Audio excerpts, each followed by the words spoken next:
The Arizona podcast is brought to you by Triumph Protective Coatings.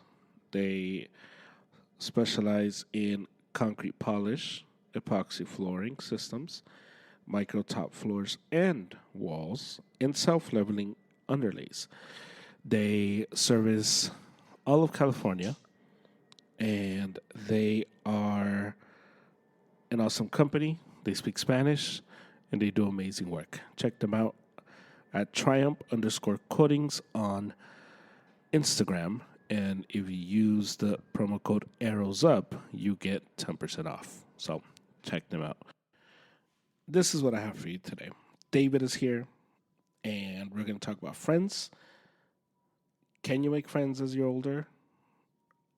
How do we define good friendship? Are you looking for friends the older you get? All of that. So we're going to get into that.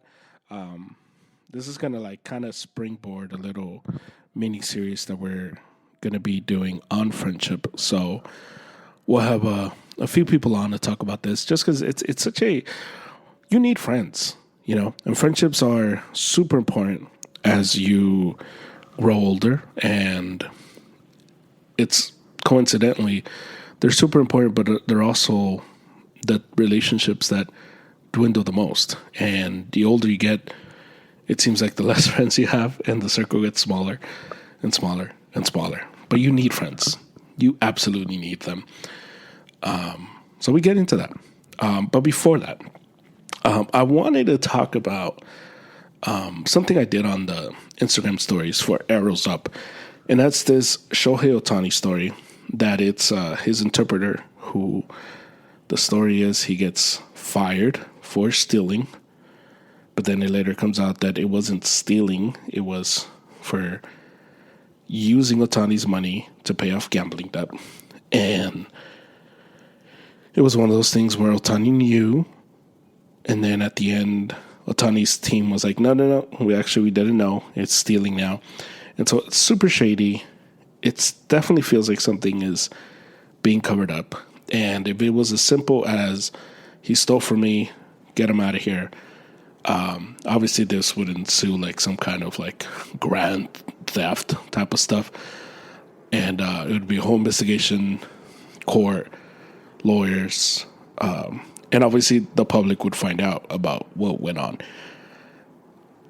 And so it's going to get weird because if it's gambling, it's going to bring to the sport of baseball this cloud over the season, not just the Dodgers, but all of baseball, because Pete Rose. Baseball had this with Pete Rose. Now, obviously, we're not going to accuse Ohtani of gambling on baseball. We're not accusing him of the White Sox.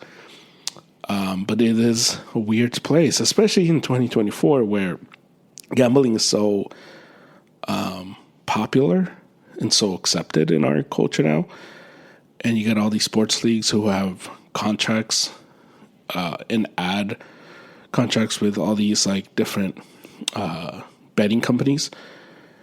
And so it's weird to think that DraftKings and FanDuel and MGM and all these other betting companies and daily fantasy stuff, the fan is able to say, I think Ohtani is going to hit more than 2.5 hits today, and Kershaw's going to get more than 4.5 strikeouts in this game. And I think it's weird that the fan's able to do that, and it's weird to think that a player eventually won't jump into that. And I think this is the murky waters and the hypocritical waters that a lot of these leagues are going to start operating in. We saw it in football already with Calvin Ridley and a few others, and I think it's only going to keep getting worse and worse and worse. And so baseball now has a situation. Now, if this was Ohtani's interpreter, had gambling debt, he went to Ohtani, and Ohtani tried to help him out, and then it got out of control, I think it's, goes away, live and learn, whatever. But if this turns out to be the interpreter had a bookie, and it was for Ohtani, but he's the fall guy of this, then it becomes murky. It becomes weird. Now, what we do know is that allegedly the sports that were gambled on were all of them except for Major League Baseball, which is a good thing for Ohtani, but it's also a weird thing that So this guy gambled on everything except baseball. It's a little weird. That's why it seems like it's a cover up. But we'll wait till the facts come out. But it's weird. It's a weird story. So I wanted to start with that. And here's David.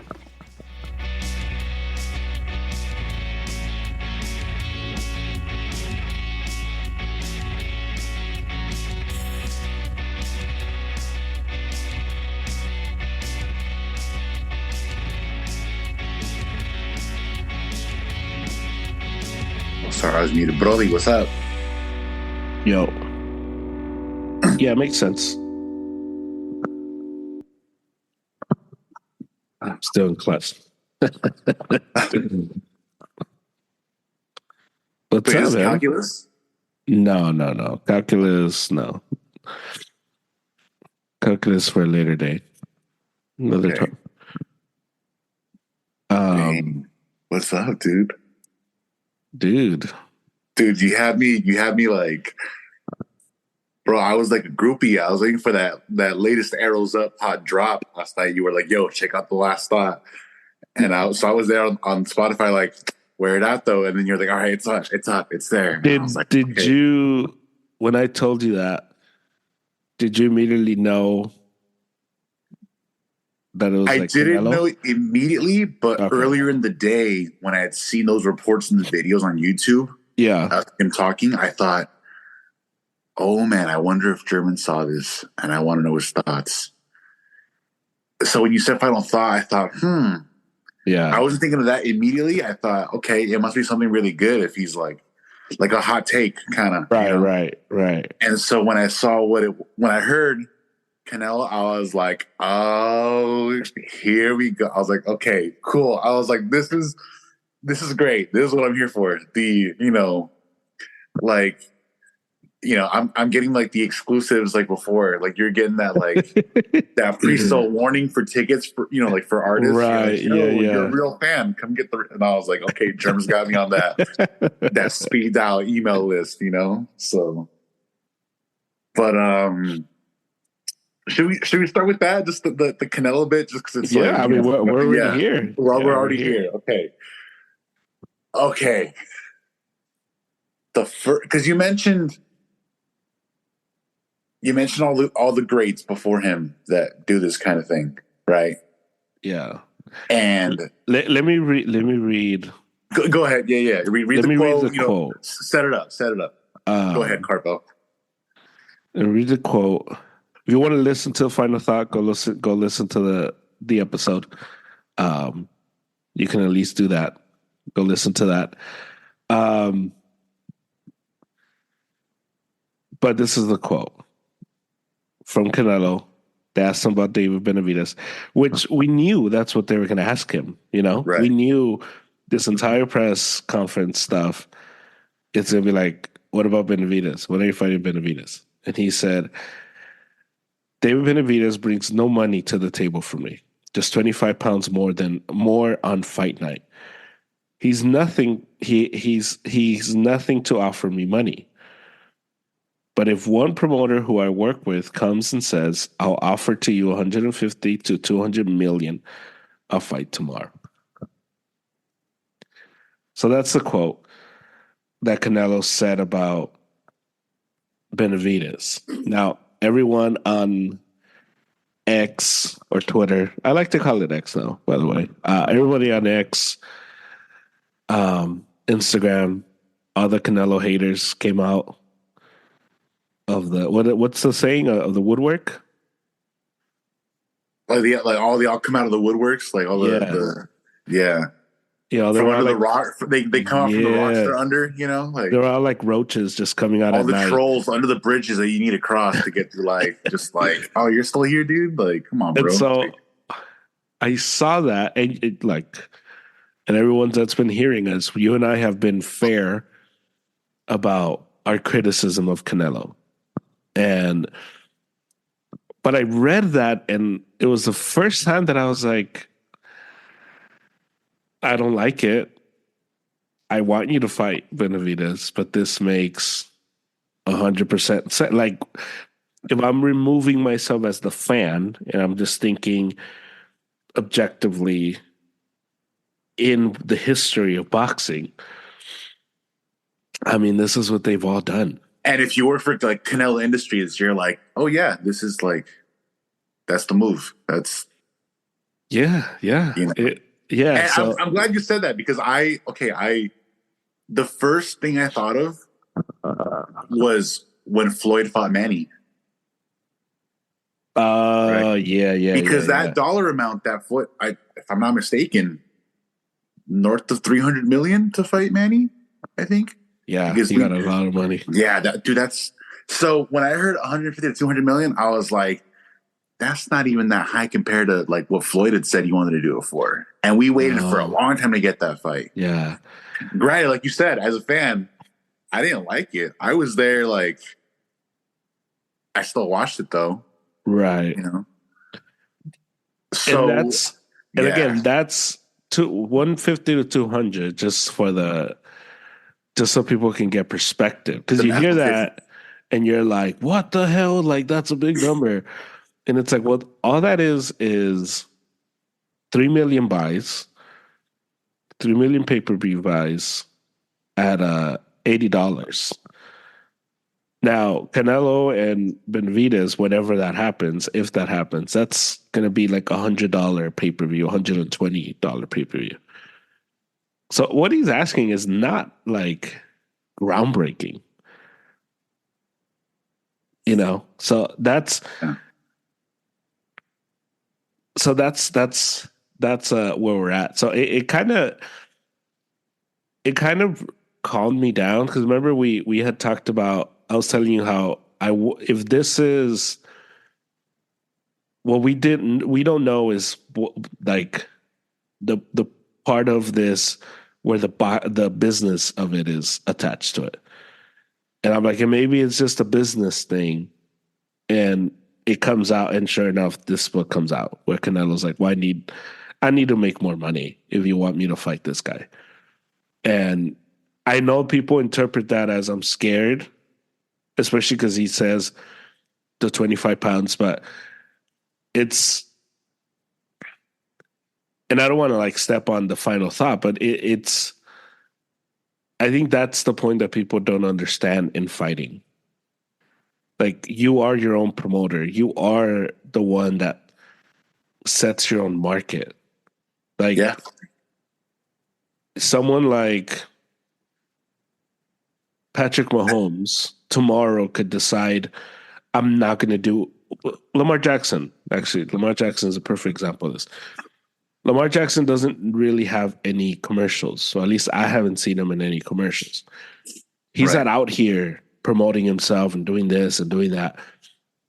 Yet Lamar Jackson just won MVP for the NFL, the most popular sports league in the US.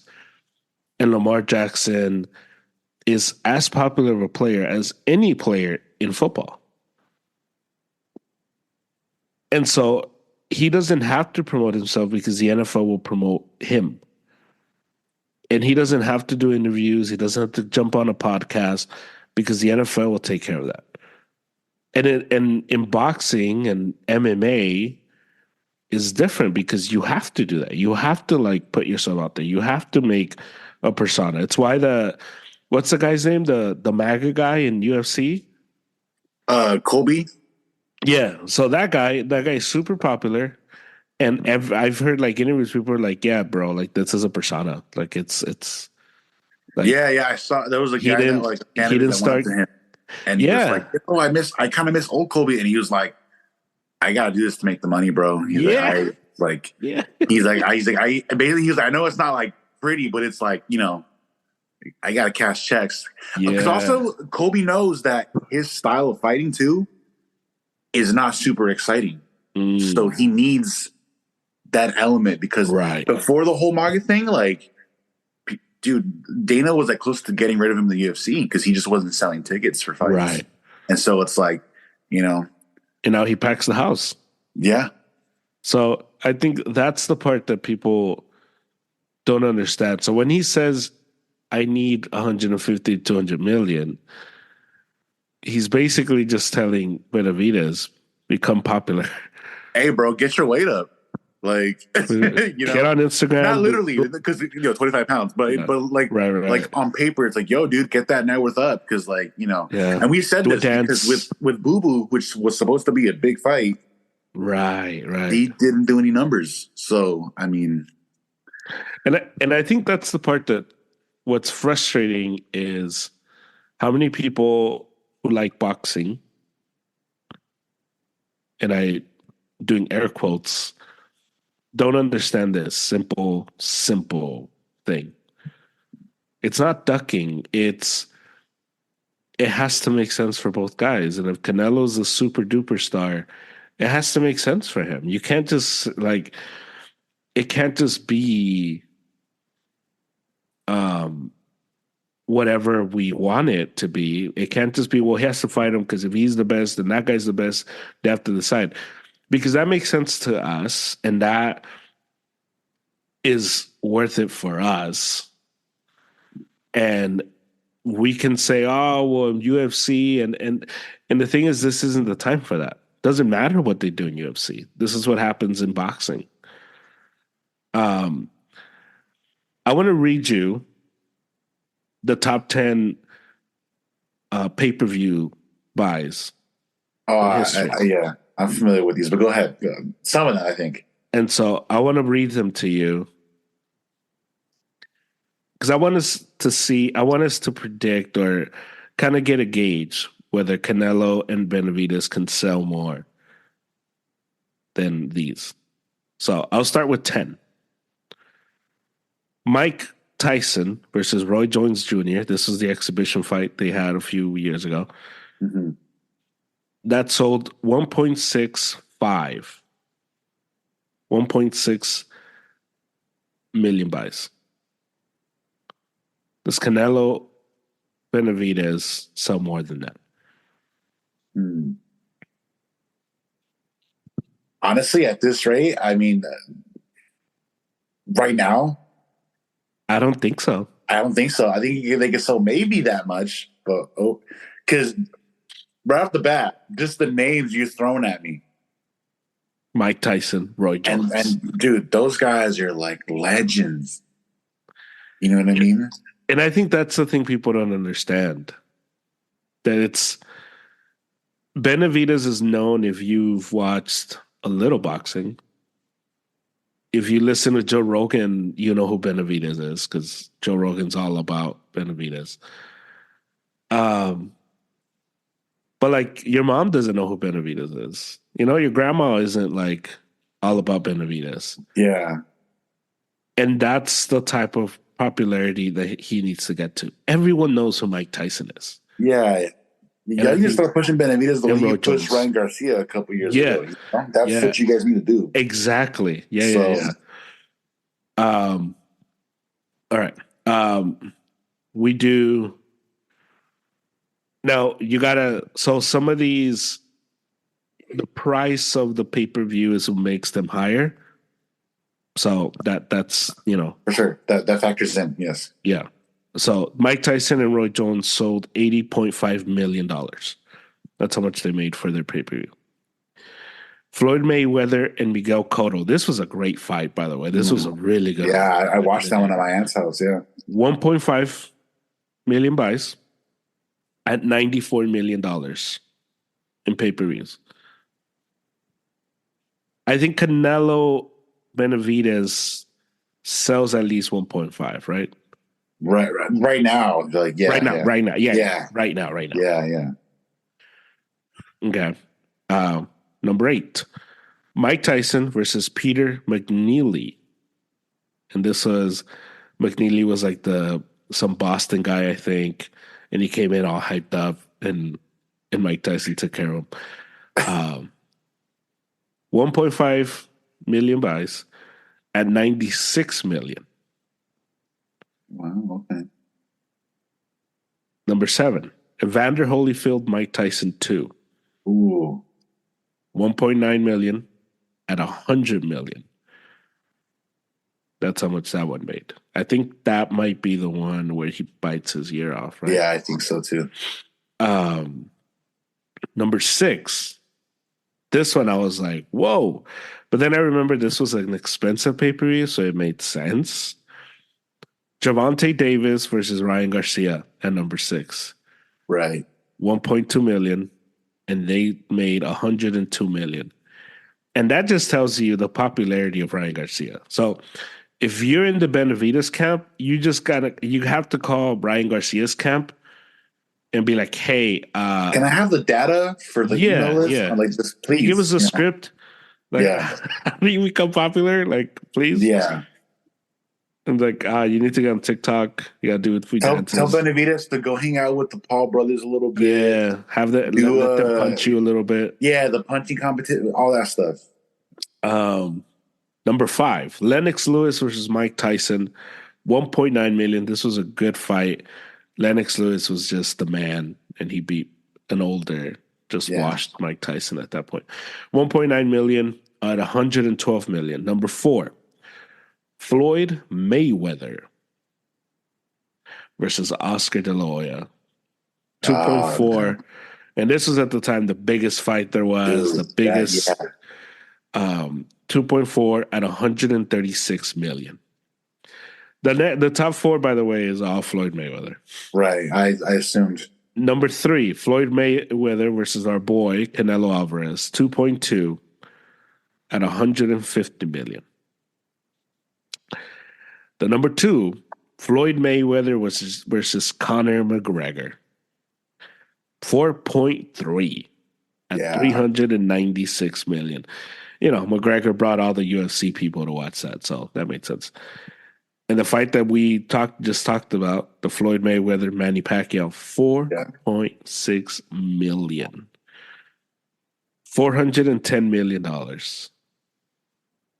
So that's the top 10. And Canelo's pretty much saying, you want to fight me and you want me to fight this guy, we got to get in the top 10 of pay-per-view fights. Yeah. That's what he's saying. Yeah, get your PR up, bro. Get your little team ready. And I don't think it's an outlandish request. Like, again, I don't like it. But it's not an outlandish request from the champion. It's just not. And if you think it is, then you don't understand boxing. You just don't. This isn't UFC. There is no Dana White. So shut up with that. You know, I think that argument to me is probably the most the argument that gets me the most upset, because it's very idealistic, and it's like, okay, but it isn't. So, okay, no, but I gotta push back on that, because you gotta admit, like, it is becoming more frustrating to watch boxing because 100%, and I understand why they 100%, but the solution isn't, well, in UFC, this wouldn't happen. It's like, okay, fine. But this is what it is now. So, yeah, it would be. Yeah. It is more frustrating. I agree with you. It would be great. But guess what? This is the system we have. So bringing up UFC is not. You know, it's like I was watching the Laker game on Saturday, and it was like 20. It was like legit, like a 30-minute delay. Oh, for reviews? I saw you tweeting about it. It was awful. Yeah. And it'd be like me, like, oh, man, I hate the NBA, man. In soccer, this is a lot faster. This is stupid. It's like, okay, yeah, like, for sure. But that's not a reason to, like, get rid of it or to be like, I'm not going to watch this. And people legit. I think your criticism is fair, though. It's fair. It is fair. I'll be seeing, like, other sports, and I'm just like, man, in this sport they do this, and I'm just like, it is what it is, you know? Yeah, I guess so. I just don't know how that's helpful. It's just one of the things that the UFC guys can throw in our face, and it's like, all right, you gotta give them that, because then on the other end of that, we can, when they complain about pay for their fighters, we can say, that's what I was. You know what I'm saying? Like, everyone's got their thing. It's all cool. The UFC is cool until, like, you got to showcase their things. We have our things we got to showcase too. You know, until every UFC fighter that wants to make money says, "Oh, you know what? Let's box." Like, I saw Nick Diaz and what's it, Masvidal. Yeah. they're gonna like have a boxing fight. I'm like, Nick Diaz, the older brother. Yeah, or Nate. I don't know. Dude, I don't know. Okay, man, maybe Nate. Dude, Nick is like, yeah, but that's hilarious. That'd be hilarious just because guys talk a lot of smack. Like they're both like fools from the streets, and like I'm like, dude, what the thing? So, but yeah, so yeah, no, I'm picking up what you're putting down. Like I said, yeah. And again, we're not coming from the perspective of this is good, this is right. It's just it makes sense. That's all we're saying. Yeah. We agree with everybody. He should fight Benavidez. We do want to watch that. But if he's telling us, but like you said, go out and buy that merch. Yeah. Pay for those fights. Tell your friends. Tell everybody, yo, follow David Benavidez. Yeah. Tweet about him. Like just because I was seeing people saying like, oh, then he's saying this, but why is he fighting Munguia? And it's like, well, this fight is huge in Mexico. Yeah. So from that standpoint, Canelo is winning because it's a Mexican thing. Cinco de Mayo, and all the Mexicans are going to tune in to watch. Yeah. And because I was seeing like people are stupid, bro. Oh, bro. Like, because people were like, oh, why did he fight John Ryder? It's like, well, he was fighting in Guadalajara. So he could have fought. He could have fought like my mailman or Guadalajara. Yeah. And then like, oh, well, what about like all the European dudes? I'm like, you do understand most of those dudes that he fought from England had titles that Canelo wanted, that he needed. Right. And that's why he fought them. Yeah. So I think that part. When he says Benavidez brings nothing to the table, he's not wrong. But he's not wrong. He's not like and you just alluded to the boo boo Benavidez. Here, let me look that up. Wow. Those numbers are bad. I remember we talked. We're like, that's it. We're like,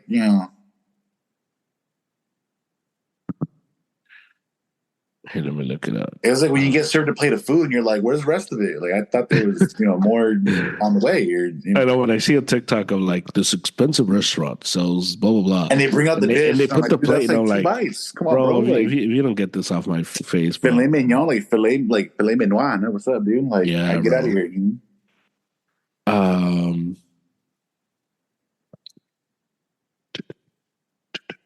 Let's see. It says, bro, they didn't even crack 100,000. Wasn't it like 60,000 buys or something? Yeah, man. Yeah, so that's crazy. Yeah, dude. I mean, so, Mike Tyson, get him on your pod again, bro. Maybe he's got to go on Joe Rogan's podcast. True. Yeah, I mean, look. I mean, at this point, I would go on every podcast. Come on here. Yeah, dude. Talk to us. And you like, it's annoying too, because like, this just makes it even funnier when Canelo went off on Booba that one time at that press conference where he was like, "Oh, you want the payday, right?" And Benavidez says like, he's going around saying, "Oh, I don't need Canelo. I'm gonna go up and fight this," and it's like, bro, you want a payday? Let's call a spade, bro. Like you're trying. I get it. You're trying to move up in your career. Yeah. Because when Canelo's retired, this guy's gonna keep fighting, right? He's a couple years younger, so. But I'm like, dude, you do need Canelo, because if you go, no one is watching 175, bro. No one. The little bit of steam that Bivol got, Bivol doesn't care about it. Bivol's not taking that and running with it. So you fighting that bum, you're gonna fight. That's a mandatory at 175. What does that? Because there was that quote of his where he was like, "No, I just got to keep winning fights, and the money will be there later." And it's like, it won't though. Yeah, it won't, dude. So we know you need Canelo. So that's Triple G. Yeah, hit up Joe Rogan. You and your dad go. I think that's the part that's funny, because it's like Triple G. Ask Triple G how that worked out. Just fighting and fighting and fighting and fighting. Yeah, and it's why after a while he just was like, "Nope, I'm gonna make myself super popular to where Canelo has to fight me, where the money makes sense. Yeah, Mexican style, all that stuff. I mean, you're already doing it, Benavidez. You're already saying Mexican monster. I mean, yeah. Well, I mean, he makes his grandma upset when he says that, though. So he's got to be careful. So yeah, hit up Joe Rogan. Hey, Joe Rogan, please. Well, have us on, Joe Rogan. Forget Benavidez. Yeah, we're trying to cash our checks. Have us on, and then like we'll hope Joe Rogan gets. We won't help him get his numbers up. He's already got his numbers. But yeah, dude, have him on if you really, because he's had a bunch of guys on too, and I'm like, dude, he had Andy Ruiz. He had yeah. The guy that beat Delfino. I forget his name. I'm sorry. The Australian dude. Oh, right. He had him on, so I'm like, dude, get him on there, like Terrence Crawford. Yeah, exactly. So so yeah, man, that's crazy, bro. Not even 100,000 buys. That's wild, man. So it's like,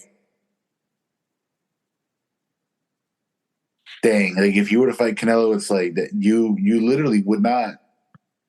What are you bringing? Like what? Besides extra 25. You're the guy that shows up to like carne asada and like, oh, ¿qué traes? Oh, pues like hambre, I'm here to eat, No, no. We know, bro, but he's the guy that he shows up with like napkins. Shows up to the carne asada. No, worse. He shows up to the carne asada. He doesn't bring anything. He doesn't sell money to anybody, and he brings a guest. And neither of them bring anything. That's who he is, bro. Like, it's one thing that you shut up and didn't bring anything, but you're gonna bring another mouthful to feed, and none of you are gonna and then you take a plate. Dude, I had a deal that did that on Thanksgiving, bro, a couple years ago. Like, he showed up and he like took a bunch of the ham, and then after he left, we're like, bro, what happened to the ham? And we're like, oh, dude, like that was not cool. So, bro, he came up, bro. Dude. So, yeah. I mean, there's the boxing for you. That's Canelo. We wanted to do a thing on friendship. Oh, yeah, because that's right. Friendships are important. They're important, yeah. We did our final thought last week on like high maintenance friends, and we landed on we're not high maintenance. We're just the definition of friends. That's it. We're just normal friends. We're not extra. Normal friends is just it's become the new standard for high maintenance, which is wild. It's so crazy. Yeah.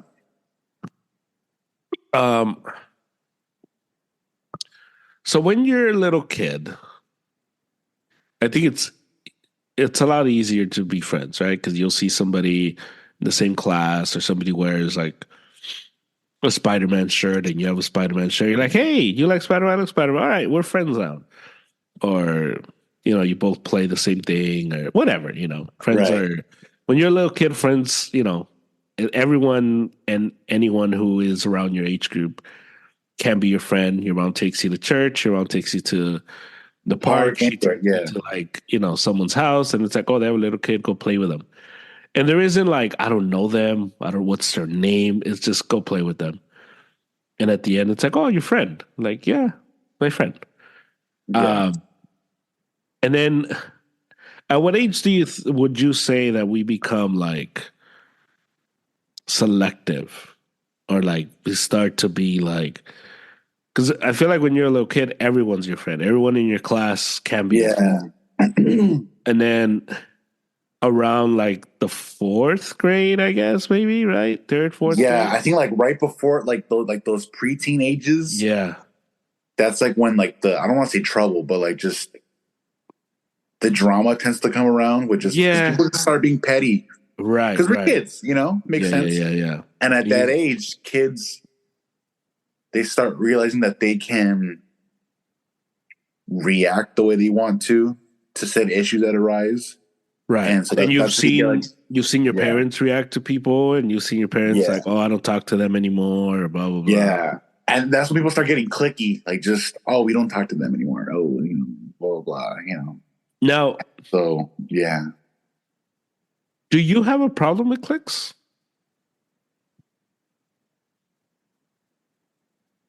Sometimes if the click becomes like, I understand why they exist, right? But then when clicks become an issue where, like, say you befriend like someone in that certain clique, but it becomes an issue that you're like not in the clique, it's like, well, then I mean, I don't know, bro. Are those really the kind of friends you want to be with? Where I can't even go and like hang out with you and just be like, if it's a welcoming clique, if the clique is welcoming, yeah, great. Doesn't matter that it's a clique. Right. But when cliques get clicky and I'm like, I'll pass, bro.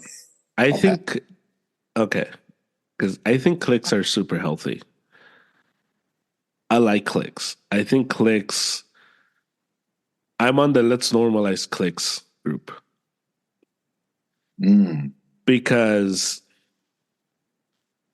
it's what's normal. Families are cliques, Oh, for sure.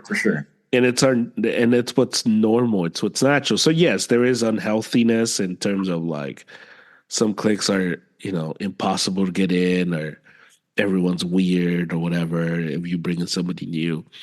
And that's like not just unhealthy, that's like immature. Like, bro, like that's what I'm saying. Like the toxic cliques, I'm just like, oh yeah, dude, yeah. like, Those are weird. Those are weird.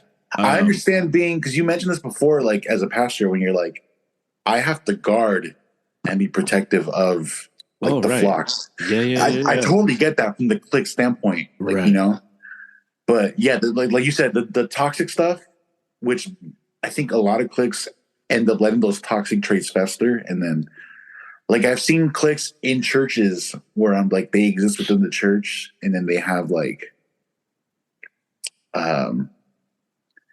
a lot of those people end up being like either on staff in the church or on the board of like, and that is like, dude, that's a problem. Like if it's cliquey and you guys are like like quote unquote in control, I'm like, dude. See, and they're not doing right by the congregation. They're doing right by. I get you. I think my little pushback, because if you're like a scumbag and you're like leading a church, then yeah, you deserve the worst. That's what I'm saying, and but I remember, for example, because I think you and I might have the same experience.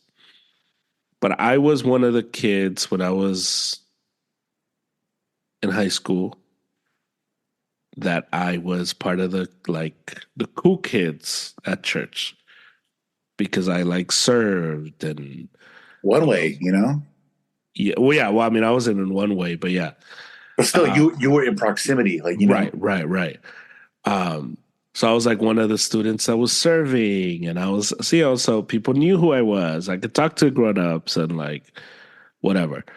I could walk into your dad's office and like talk to him. So yeah, I was part of that group, and there was a lot of people who would like typecast us and be like, oh, well, they think they're better because they serve at church. And it's like, we don't think we're better. We're just here all the time.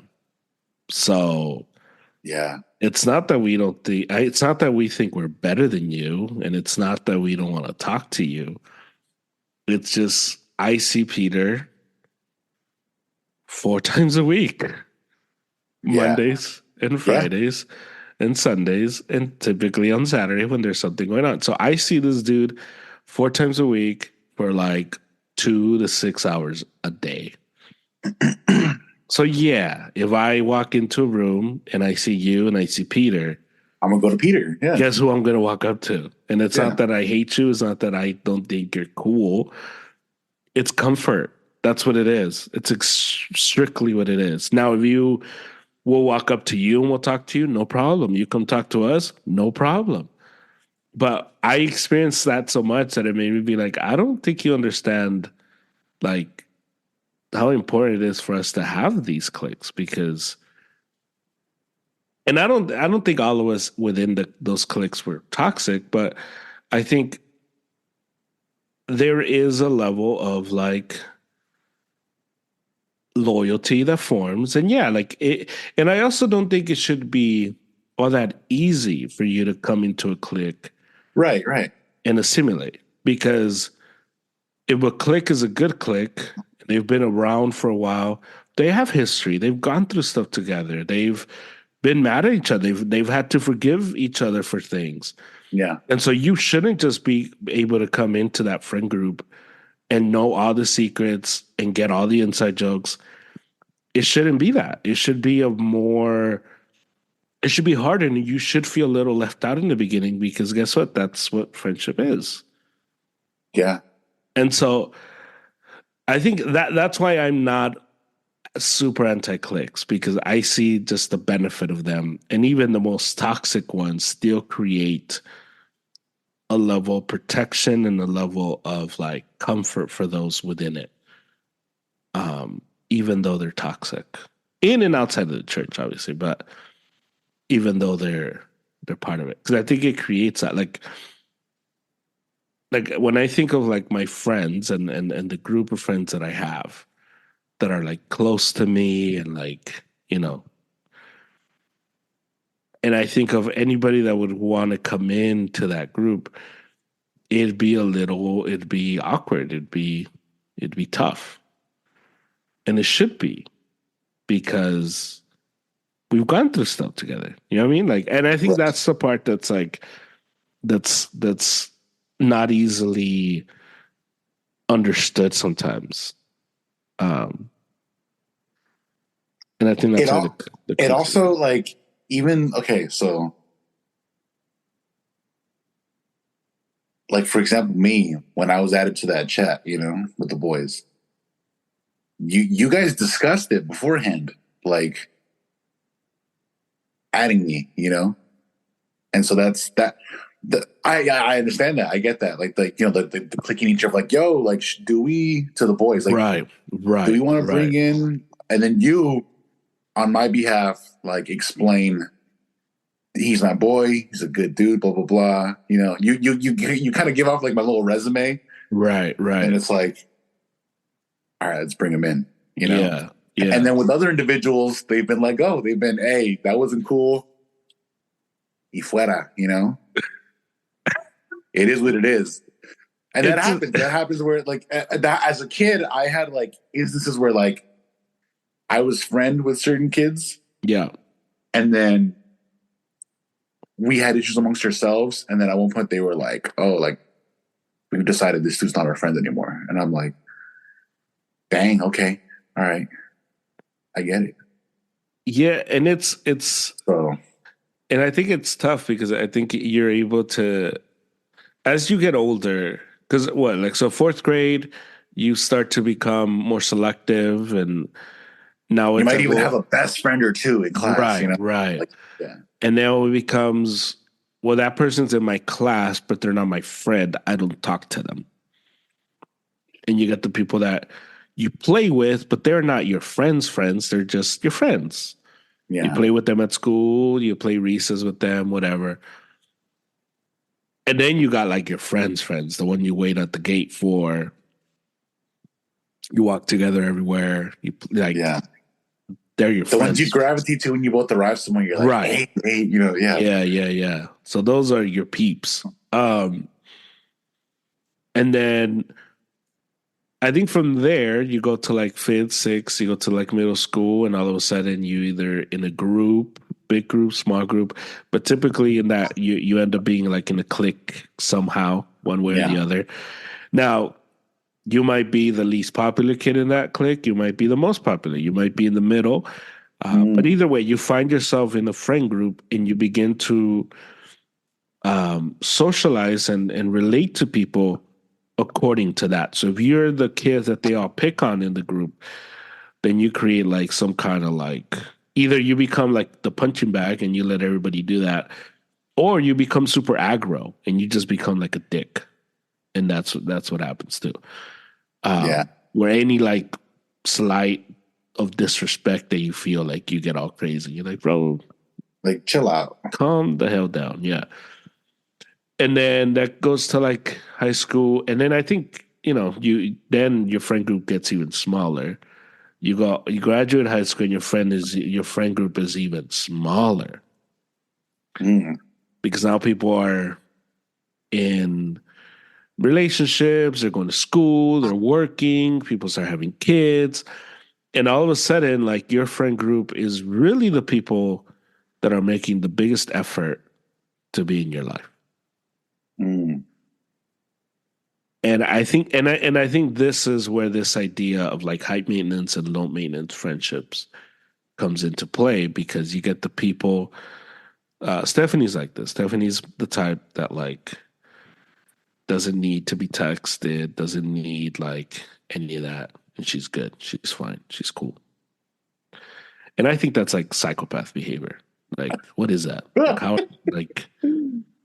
Like, what are you talking about? Like, reach out to your friends. Like,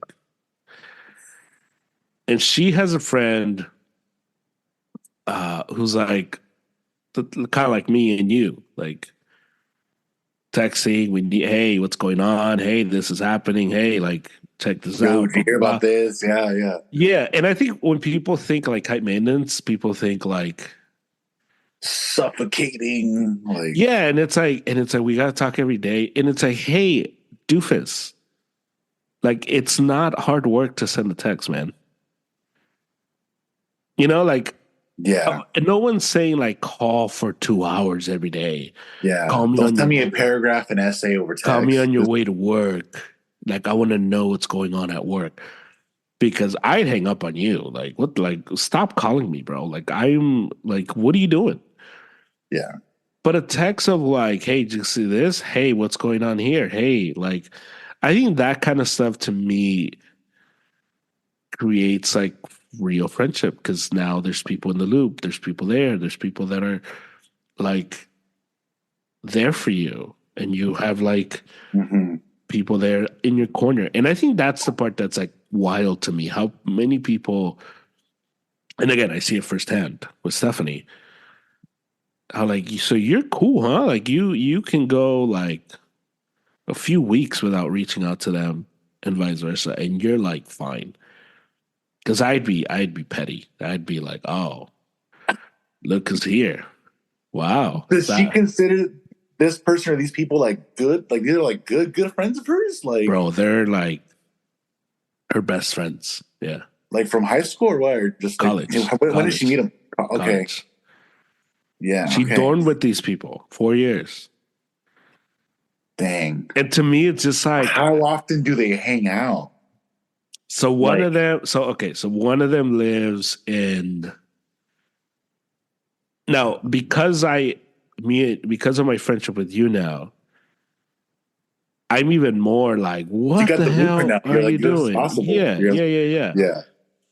So one of her friends lives up north in the Bay Area, actual Bay Area. Okay. So I don't know. She sees her once in a blue moon. And that's like, bro, you should be talking to her like a few times a week. Yeah, you're in the same time zone. There's like no excuse. Yeah, like that's crazy. The other friend lives nearby, like, pretty close. Same, like, 20 minutes away driving. LA driving. That is strange. That is like. And they talk once, every few weeks. And we saw them a few weeks ago. Like a week ago, 2 weeks. No, 2 weeks ago. We saw them like 2 weeks ago. And even that to me, it's like, how are you not like, I don't know, like once a month? Like, yeah. People get busy. So I'm not saying like once a week, but it's like once a month, once every 2 weeks, being like, hey, you want to go grab coffee? Hang out for 2 hours, an hour? You want to know what like really like it's weird. Brought back a good memory, and I was like, man, I need to do this more in general. And I'm excited because I'm gonna have this with like my boys later this week. But when you and Eli were like, yo, like, let's go play catch at the park, like real quick. Let's just go with the baseball gloves. Right. And I was like, man, I remember as a kid, like just playing with the neighborhood kids, or like I had a neighbor in Whittier. And we, like I had a basketball hoop from our driveway. So we, I we'd shoot remember hoops. that, yeah. And so when you said that, it brought all those memories back. And I was like, oh yeah, dude, sports, like, yeah. Which is funny because that story brings back like good memories. And then like with Garrick, like possibly messing up his knee, I'm just like, maybe I shouldn't play sports, but I'm like, no, I should. But so like this Saturday, some of my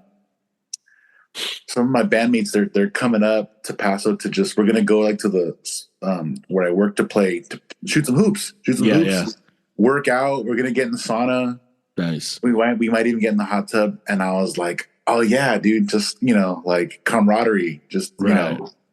And so, but yeah, dude, that like you said, yo, coffee doesn't have to be coffee. Like, let's go to the park. Let's go.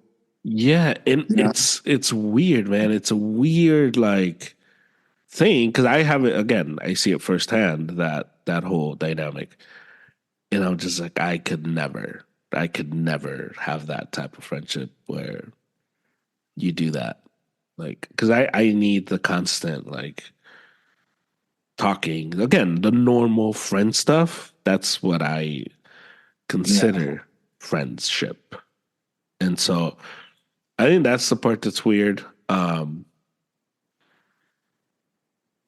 And I think what do you think is the hardest part about maintaining friends as an adult? I think it's part of it, at least for me, from what I've seen, is just like the guilt that comes with like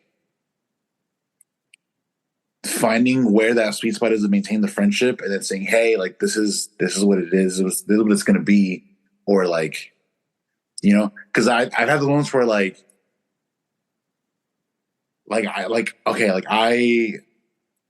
Aaron's birthday had passed like a year or two ago, and I totally forgot. Which like in years past, we'd always been like, "Hey, bro, like happy birthday, real quick, just day of, yo, man, like hope you're having a good day," because we don't live close, dude. And so I was like a day late, and I was like, "Yo, dude, like my bad. Like, I forgot your birthday. I'd cut you off." And he was like, "Hey, man, like don't worry about it. I like we're blocked both your busy." number. And shut up, dude. And so, but just like that forgiveness where it's like the grace. You gotta give the effort, and then there's got to be grace, right? And so it's like, okay. But a lot of people like would rather just not say anything than admit that, hey, dude, my bad. I haven't been, you'll send me a meme and I don't even respond. My bad. So it's the little things. It's the little things. And people feel bad about even missing those little things. And then it snowballs into just not responding. And then later on, it's like, you'll realize like, oh crap, like 3 months have passed and I haven't like, and then you feel even worse. Then you feel even worse. And it's like, it's like, oh, they're going to be mad at me. What are they going to say? Right. I'm a bad friend. I'm not worthy. Like, damn, like that. So, yeah. What's weird also, shame is a powerful emotion, It's it is. Yeah, for sure. I think what's weird too is the projecting that happens too. Because I have that happen to me so much to a point where I hate it. I hate when people project on me. I hate it. Where again, you miss out on whatever, and then people get like, "Oh man, I was going to, but then I thought you were gonna be upset." I was like, "No one's upset." Yeah.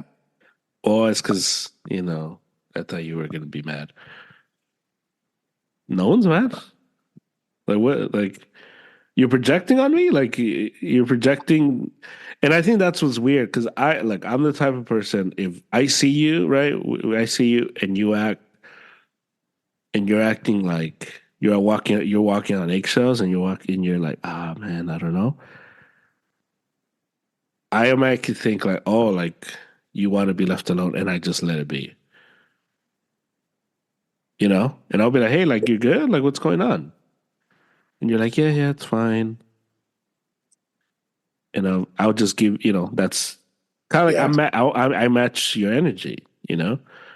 Because maybe, you know, the way I see it is like, well, maybe you're going through something, you don't want to talk about it. That's cool. Like, let me give you your space. Yeah. And it's happened so many times where people are like, oh, it's because you walked in and you looked mad. And I was like, what? Like, what the hell does that even mean?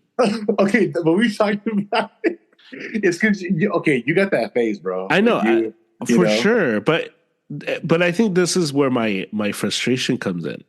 If we're friends, right? If we're friends, yeah, and I walk into a place and we're friends, and you think I'm mad,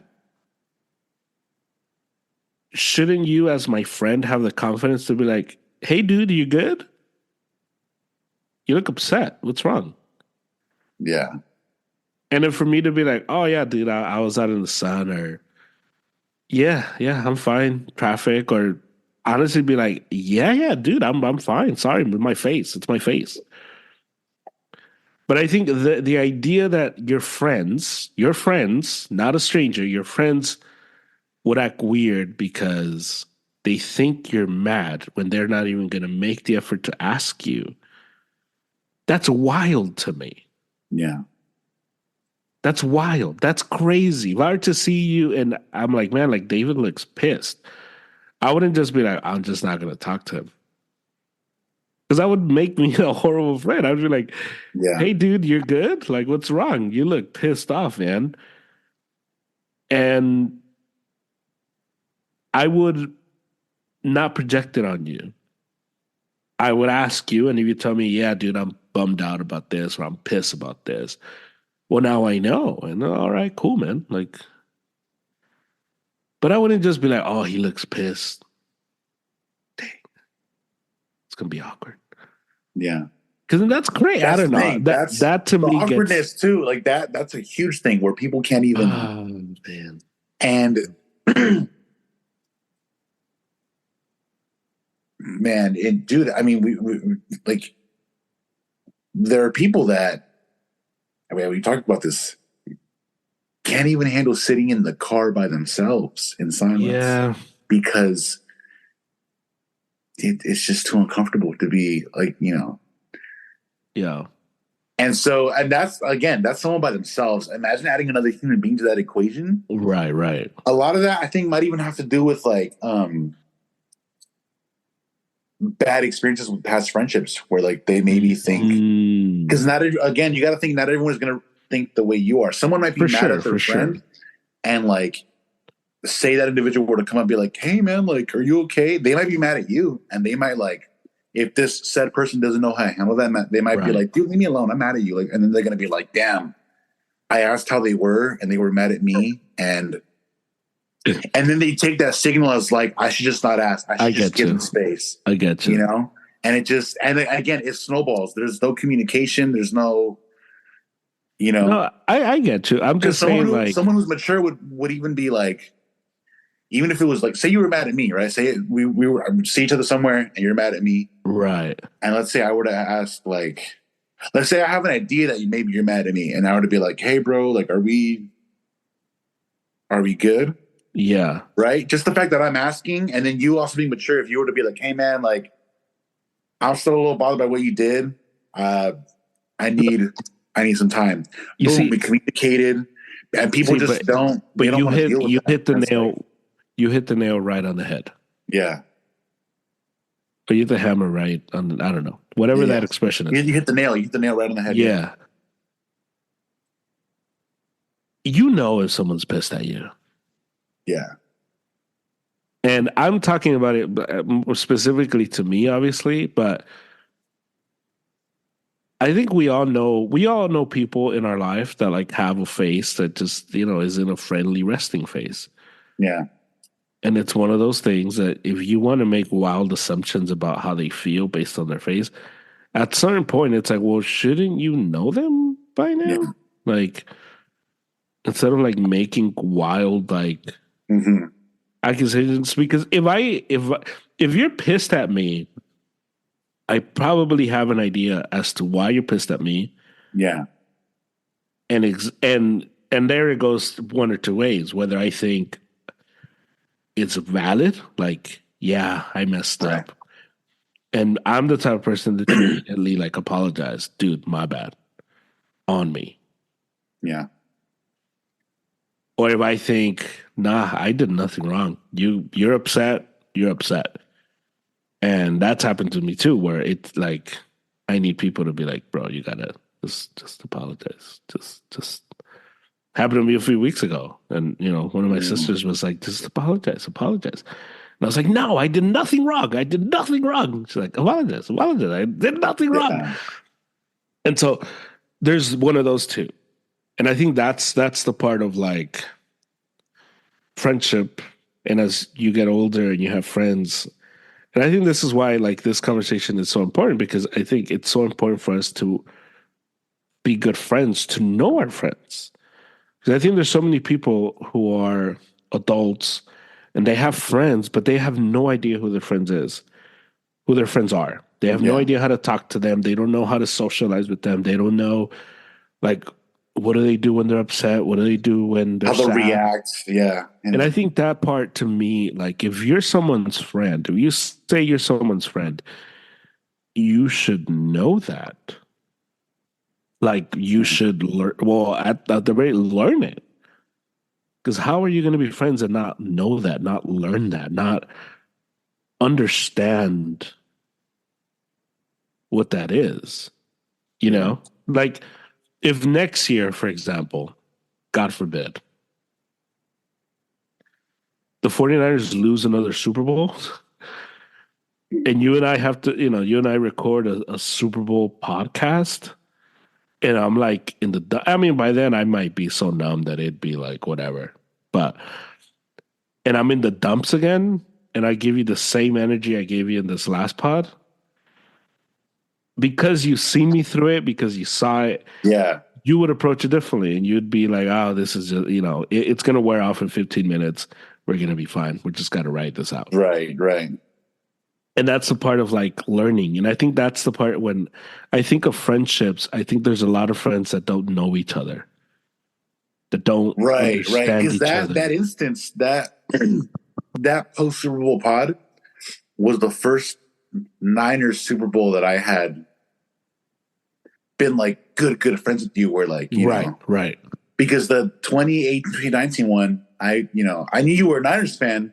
Yeah, and we texted here and there, but it wasn't, yeah, of course. And then the one before that, the one in 2012, even less, yeah. You had just left church and like we weren't even like boys yet again, right? Like, so I was just like, all right, cool, But this last one, and it was a learning curve. I was like, oh, this dude is hurt, like, so I gotta like, all right, he's a fan. yeah, I was like, dang, so, but yeah. And I think that's the part that like there isn't a lot of like understanding and learning your friend.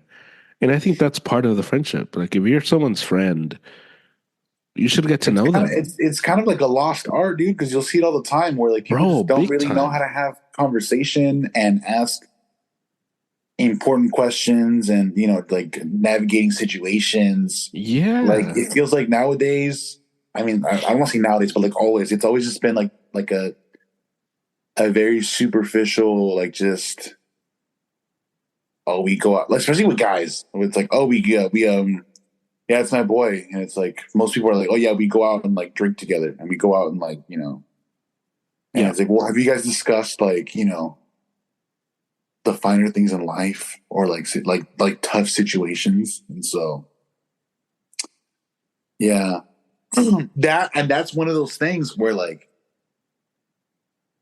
because you mentioned like too like when you had like your little clique at church, right? You would see them 4 to 5 times a week, right? And I'm assuming with those people, you guys did have those conversations or ask those questions and whatnot. Yeah, but a lot of people don't do that. And I'm thinking back to like I remember like when I first, like got out of high school and I started realizing I was like, oh man, like. I only called certain people like friends, quote unquote friends, because I would see them X amount of times per week. Yeah. But during that time, that happens too. Yeah. We weren't even like really connecting on that level. We were just hanging out and like eating and, you know, and just, oh yeah, go to football practice and crack a few jokes. Yeah. And then boom, you're out of school. You stop seeing them as much and you're like, dang, we're like different people. Or I'm starting to see like, man, I only hung out with them because I had to hang out with them. And they were like, you know, like, you know, tolerable within that amount. And it's like, okay, damn, they're not really, you know. And that's when you're like, damn, like not everybody that's like a friend is a friend, you know? Like, and there's nothing wrong with that. There's nothing like nothing at all. Nothing at all. It's just like if I were to see some of these like dudes that I'm thinking of, you know, hey bro, what's up, man? How's it going? Blah blah. You know, good to see you. Like, hope you're doing well. You know, if I were to run this home, and that's it. You know, and sure, if we do want to follow up, like, you know, say a meme or two, yeah, bro, I'll welcome it. You know, send me a meme. So, yeah, I think a lot of it also is personalities, and I think you need intentional people in every friend group that's going to be pushing it, you know? Yeah. Because I think if you get... I've always been like this. I think it's why I push it. And the older I get, it's almost like the standard that I need. It's like, dude, I'll be your friend. And I think I'm a pretty good friend. But this is the standard. I think you said it a few times ago. You're like, yo, we're going to be close. Let's be close. Yeah, because... And that hit different when you said it the way you said it. I was like, oh, yeah, like that's germ. Like, you know. Because to me, I'm either all in or I'm all out. I don't do like... Yeah, kind of, yeah. And that's not with everything, you know. It's why, like, I started a church because I'm all in. Let's go. Let's do it. Like, if you were one of Stephanie's friends, you would have cut out Stephanie by now. Oh, like, my God. Yeah. I'd be like, bro, who are you? Like, what? Like, what do you need? Phone, who it is? Like, yeah. Dude. And I think that to me is like super important. And it's always been. And it's why, like, I've pursued deeper relationships. And it's why the people that, you know, within the clique that I grew up with, it was so easy to get rid of them, at least for me, because it's like, well, you're not like someone that's looking for a deep friendship. Right. And it's why someone like Pete, for example, who I don't talk to as much, I don't see him as much, but every time I see him, it's like, dude, that guy's family. That guy is like, when I went to go visit him in Oregon, it was like, oh my God, like Pete is like, it was one of those things where you realize, like, man, this is my brother forever. Yeah. Like, it's that, like, deep. And yeah, you know, like, I wish he lived here, and he probably wishes I lived there. But those, like, 3 days that I spent, I was like, oh, bro, like, we didn't skip a beat. And those friendships are rare. That doesn't happen often. And I know that those friendships are idolized. Because I see that a lot, like, oh, man, shout out to the friends that you don't have to see them a lot. But when I say that about Pete, I don't say that like, oh, man, it's cool that we don't even have to see each other. It's like, I'm hurt. I'm sad that I don't get to see him that often. Yeah. You know what I'm saying? Like, and I think there's that glorification of not socializing. And to me, it's like, no, I hate that. I hate that I don't get to see him. I hate that, like, when I seen him, it's like amazing. And I hate that it's like, oh man, hopefully I get to see him again soon. I hate that because I think that's the part that's, for me, if we're going to be friends, let's do it. And it's why, like, I, you know, on the chat, I'll push what I push, or I'll share what I share and get very open and honest. Like, I'm going through this is happening. Because a lot of it is like, we should trust each other. We should help each other. We should carry each other's burdens. And it's not always all cool. And it's not always like sunflowers. It's like, dude, like, I'm going through this stuff. This stuff is happening. This is nuts. And in the process, we're going to laugh together and it's going to be great. But yeah, as I've noticed, as we get older, people don't know how to be friends. They don't know how to socialize. They don't know how to, like, get deeper. And I think it starts. I think this is why I'm saying, like, I think you need the personalities to kind of push that, to gravitate that. Yeah. Because if not, you get stuck in a very like superficial interactions with people. I love that you, dude, you know how to like push the buttons, like, and I'm like, good. I'm glad he does. But like in the chat, like it was a day or two ago when you were like, "Are we really not talking today?" Like, and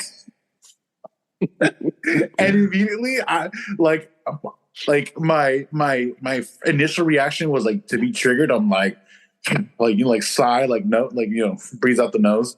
But then I was like, no, I get it. I was like, we should. It kind of sucks when like chat's dry and we're not talking, because then it's just once the ball's rolling, when we hit a groove, and we're just like, you know, giving each other a hard time and stuff, or discussing things that are, you know, like real deep situations, then it's like, this is why, dude, I catch myself laughing out loud so much. I'll be howling where I'm like, oh my God, dude, did so and so really say that? And I'm like, man, that's why, like, I think Angel was saying, like,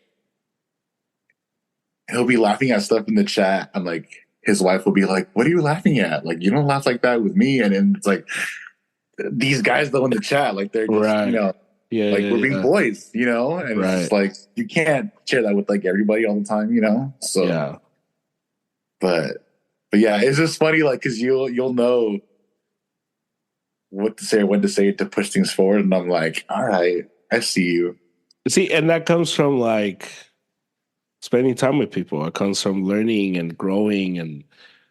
And I think that's the part that, because there's a difference too. Like, there's a difference between knowing who someone is, you know, like you know somebody and being friends with them. Like, I've known Angel since middle school. Yeah. But we didn't become like boys until way after high school. Dang. But yeah, I could say, yeah, I've known him since middle school. Right. And I think there's a lot of that too. Like, oh man, we were friends for a long time. And then you speak to them and you realize, like, man, like, you guys, like, yeah, you've known of each other, but you guys aren't like tight like that. You just associate that person with with length. And that doesn't necessarily mean, it's not substance. Like, it's not like, yeah, exactly. And I think that there's a lot of friendships like that too, that people have, that they think this is my closest friend. And I think that's where you get like the misconceptions. That in the situations where it's like, oh man, like my best friend slept with my spouse, or I, you know, went to business with my best friend and they screwed me.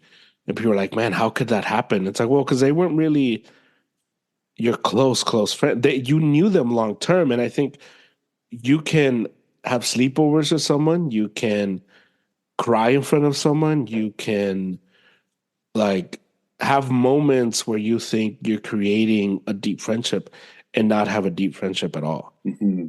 And I think that's where, like, it's because it's a mixture of everything, you know, like it's longevity, but it's also, if you're the only one that's only sharing, then that's a red flag. Yeah. Or if they're manipulative and it's always what they want, that's a red flag. And I think there's all these like things that like we don't really pay attention to when it comes to friendships. And it's why like there's so many people that like distrust people. There's so many people that like don't want friendships anymore because of that, because they've like been hurt, or, you know, someone's talked bad about them behind the back. But they're so important, because without friendships, I think it's it's a miserable existence. Pretty dull. Yeah. Yeah. So we have to make friends. What is for you as an adult?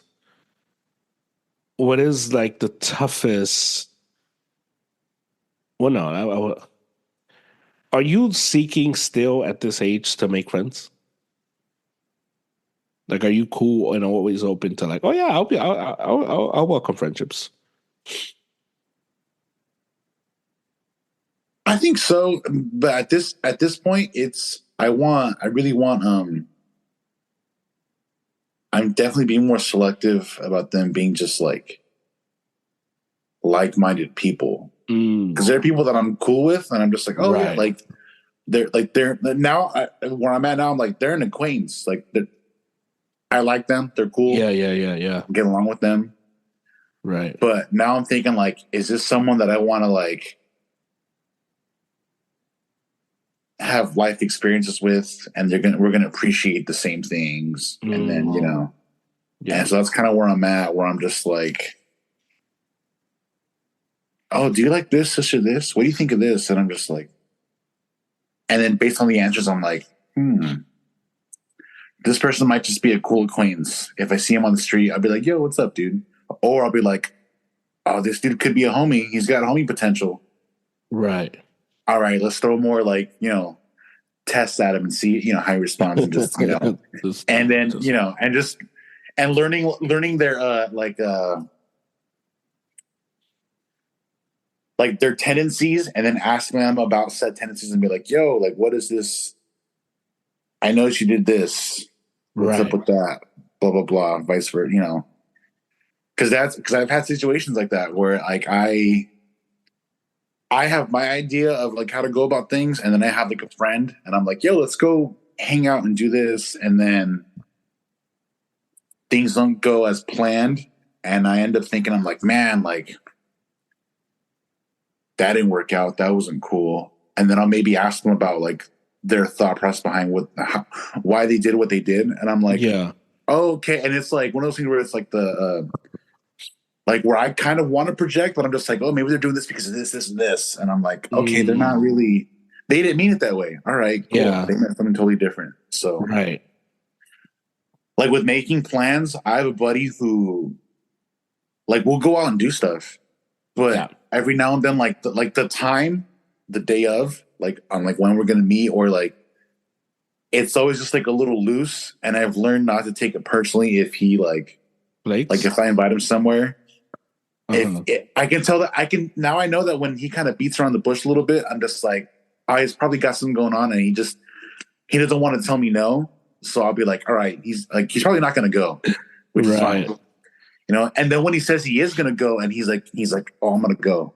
Yeah. I can't expect him to show up because he's like, yo, I'm going, So yeah. And I've had other friends that have interactions with this homie, and they are kind of shook by that style of going about things. And then I have to explain, I'm like, oh no, like that's how he is. I was like, unless he gives you like the A-OK that he's gonna do something with you, it's like he might just be like, literally, he might just be asleep. He might just be like, hey bro, I just woke up, and it's like, don't hold your breath waiting for him, That's I hate that though. Yeah.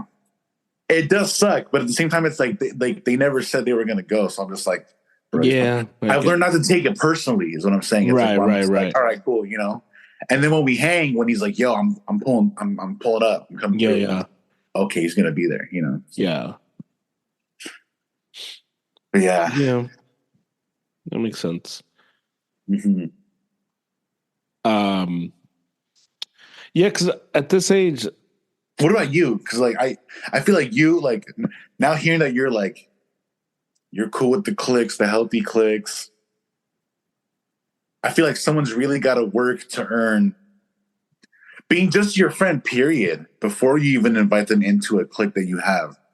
Like, say we were coworkers, say we didn't know each other, we were coworkers. Yeah. I can already tell. I'd probably have to we'd have to have some mileage in the friendship department for you to even be like, okay, this guy's cool. Let me Let me invite him to a carne asada. Yeah. Or let's go get coffee first. I need to see where you're at. Let's go get coffee first. So yeah. Yeah, because I think to me at this level is I'm not really not that I'm not open to it, but I'm also not like You're not specifically looking for I'm not friends. accepting applications. Dang.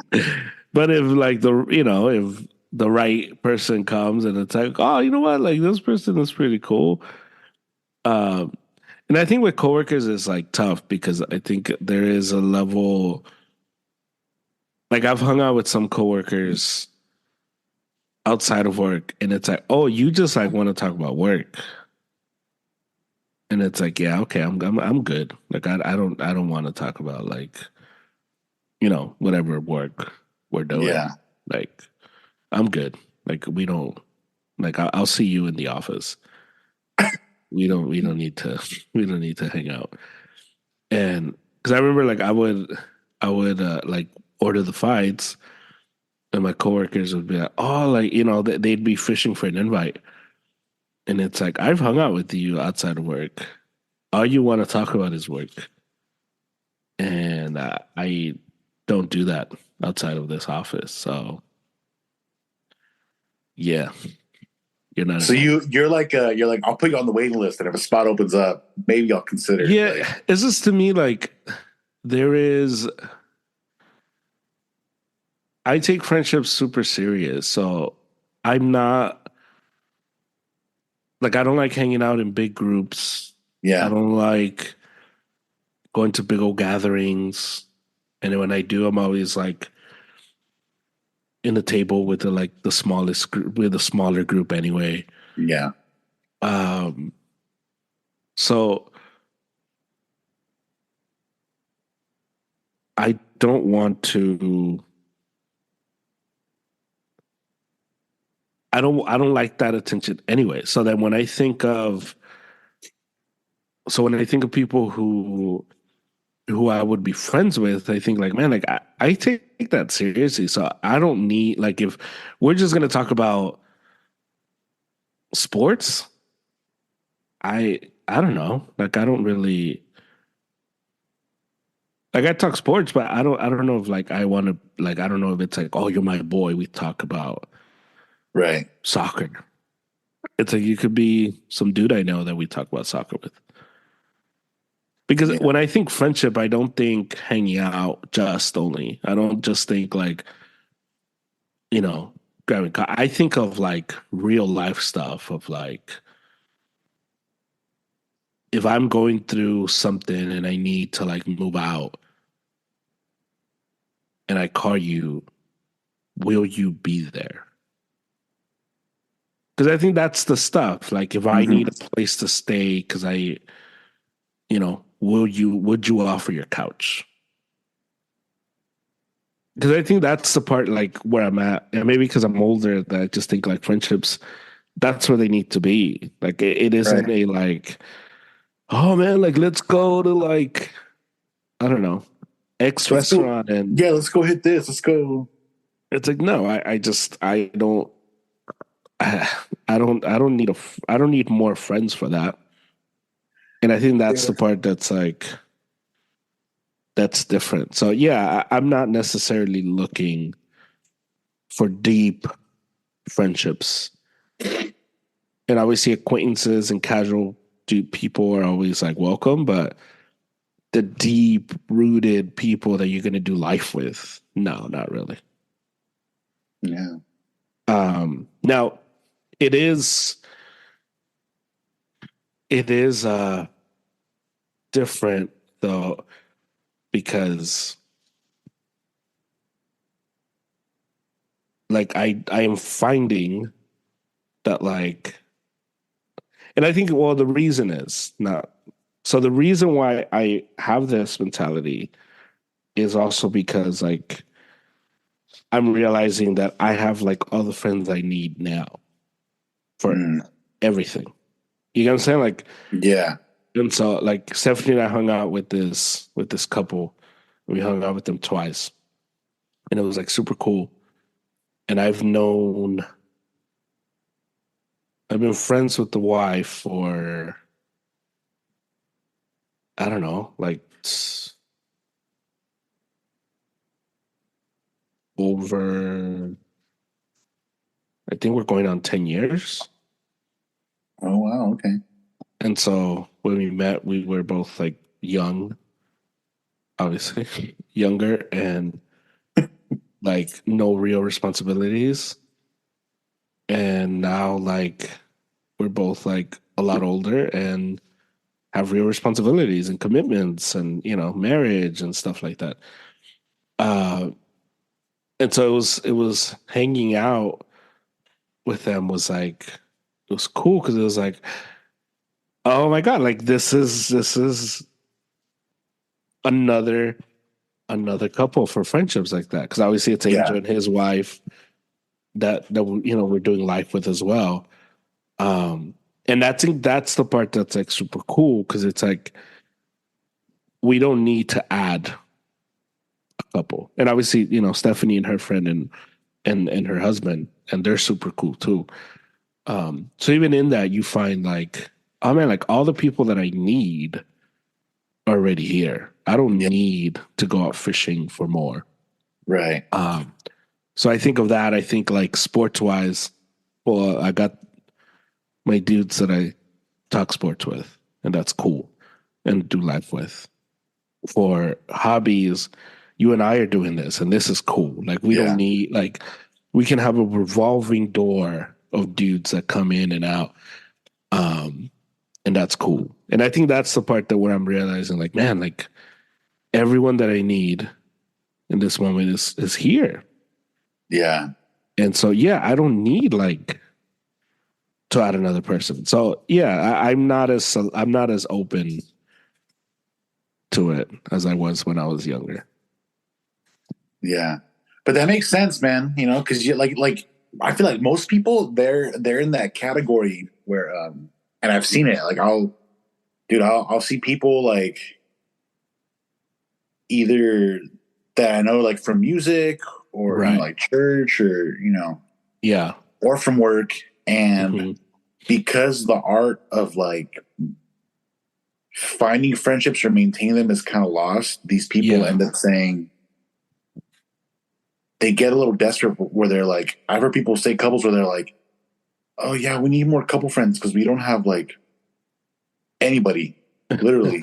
Yeah. And I'm just like, dang, that's rough, dude. I'm just like that, if you haven't been working on maintaining it, and you're now, boom, late 20s, early 30s, and you're married and you want friends and you haven't like really worked at like how to do it, Bro. how to keep it. It's like, dude, it's rough.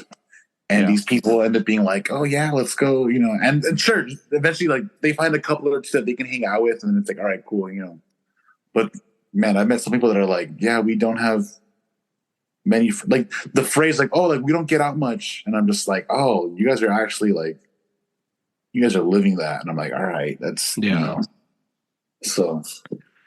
But I think also you get like people you were close with and people you were you thought were like your friends, and you realize like, yeah, you're really not anymore.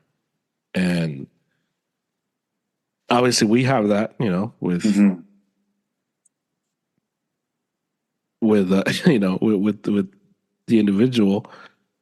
And I think that's the part that's like eye opening too, because it's like, damn, like I had conversations and we had life experiences and we like I thought we were like not close, but I thought, I like thought we're it was friends, like I thought it was cool, but it's like, nah, we're not.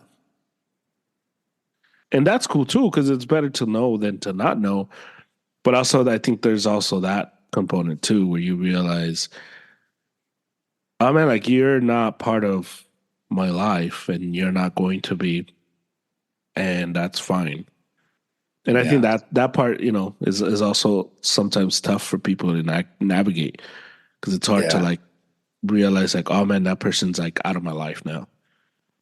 and it's never going to be the same.